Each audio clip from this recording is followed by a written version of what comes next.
BGMI में ना सिर्फ खेलना ही सब कुछ नहीं है, असली मजा तो डोमिनेट करने में है। तो जो लोग सामान्य गेम प्ले से ऊपर उठकर एक प्रो लेवल एडवांटेज चाहते हैं, उनके लिए ये चर्चा एकदम सही जगह है। तो चलिए देखते हैं हमारा सफर कैसा रहेगा। हम 5 खास पड़ावों से गुजरेंगे। पहले समझेंगे क्रेट से आगे का नया मेटा, फिर वर्कस्टेशन में गियर बनाना सीखेंगे, अपनी ताकत को टैलेंट से अनलॉक करेंगे, एक गॉड टियर टैक्टिकल कॉम्बो जानेंगे और आखिर में देखेंगे कि अनस्टॉपेबल कैसे बना जाता है। ठीक है, तो शुरू करते हैं। देखिए, इन गेम क्रेट्स तो करीब करीब हर कोई खोलता है ना? पर जो असली मतलब गेम चेंजिंग फायदा है वो एक बिल्कुल अलग सिस्टम में छुपा हुआ है। यहां ना सोच का फर्क साफ दिखता है। एक तरफ है सिर्फ क्रेट्स खोलने की पुरानी आमसी स्ट्रैटेजी, और दूसरी तरफ है पूरे सर्वर पर कब्जा करने वाली प्रो लेवल वाली सोच। और हम इसी दूसरी सोच की गहराई में उतरने वाले हैं। तो फिर वो सीक्रेट हथियार है क्या? वो है द वर्कस्टेशन। यही वो जगह है जो सीरियस प्लेयर्स के लिए गेम को पूरी तरह से पलट कर रख देती है। चलिए अब जरा देखते हैं कि ये काम कैसे करता है। तो सबसे पहला और बड़ा कदम है गियर कस्टमाइजेशन सिस्टम पर अपनी पकड़ बनाना। अच्छा, वर्कस्टेशन सुनने में थोड़ा कॉम्प्लेक्स लग सकता है, लेकिन इसे 3 सिंपल स्टेप्स में तोड़ सकते हैं। पहला, क्रेट्स को डिसमेंटल करना। दूसरा, ट्रेड्स को एनहांस करना। और तीसरा, गियर को मॉडिफाई करना। तो सबसे पहला कदम है डिसमेंटलिंग। अब देखिए, एक लॉक्ड क्रेट को डिसमेंटल करने में लगते हैं पूरे 20 घंटे। जी हाँ, ये एक लंबा ग्राइंड है, पर इसके बदले में जो फेबल्ड इक्विपमेंट्स मिलने का चांस मिलता है ना, वो इस मेहनत को बिल्कुल वसूल कर देता है। और हाँ, इस लंबे इंतजार को आसान बनाने के लिए कुछ प्रो टिप्स भी हैं। इस वेटिंग टाइम को स्किप करने के लिए स्पीड बूस्ट वॉचर्स का इस्तेमाल करें। और अगर रॉयल पास है तो क्या ही कहने, रोज एक स्पीड बूस्ट तो मुफ्त में ही मिल जाता है।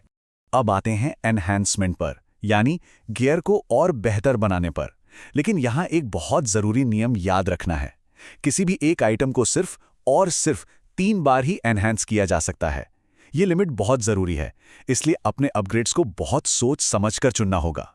हमारा अगला स्टेप है ट्रेट एनहांसमेंट। इसमें होता यह है कि पुराने गियर को तोड़कर कंपोनेंट्स मिटाले जाते हैं और फिर उन्हीं कंपोनेंट्स का इस्तेमाल फेबल्ड आइटम्स पर मौजूद 4 स्पेशल ट्रेट्स को लेवल अप करने के लिए किया जाता है। और वर्कस्टेशन का जो फाइनल स्टेप है वो है ट्रेट मॉडिफिकेशन। इसके लिए ज़ॉम्बी अपराइजिंग से स्कीमेटिक्स फार्म करने पड़ते हैं। इन स्कीमेटिक्स से नए ट्रेड्स अनलॉक होते हैं, और सबसे अच्छी बात यह है कि बाद में इन ट्रेड्स को अपनी ज़रूरत के हिसाब से बदला भी जा सकता है। मतलब यहीं पर गियर को पूरी तरह से कस्टम बिल्ट बनाने का मौका मिलता है। और ये हमें एक बहुत ज़रूरी बात पर लाता है। सिर्फ महंगे गियर दिखाकर फ्लेक्स करना ही काफ़ी नहीं है।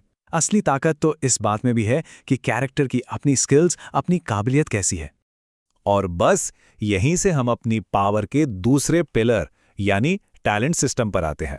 इसके लिए कमांड पोस्ट पर टैलेंट पॉइंट्स कमाने होते हैं, और इन्हीं पॉइंट्स का इस्तेमाल करके 16 अलग अलग तरह के टैलेंट्स को अनलॉक किया जाता है।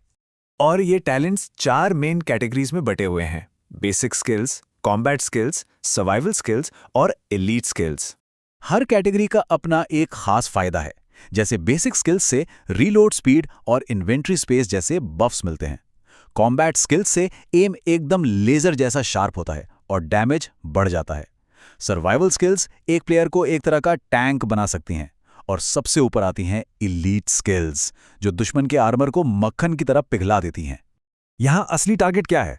हर स्किल को उसके मैक्सिमम लेवल यानी लेवल 8 तक लेकर जाना, और जो भी प्लेयर ऐसा कर लेता है वो कैरेक्टर एक एब्सोल्यूट लूट बॉस बन जाता है। तब हम उस पॉइंट पे आ गए हैं जहां ये सारी चीजें एक साथ जुड़ती हैं। ये है वो गॉड टियर टैक्टिकल कॉम्बो जो सब कुछ बदल देता है। एक बात समझनी होगी, गेम में असली दबदबा सिर्फ गियर या सिर्फ स्किल्स से नहीं आता।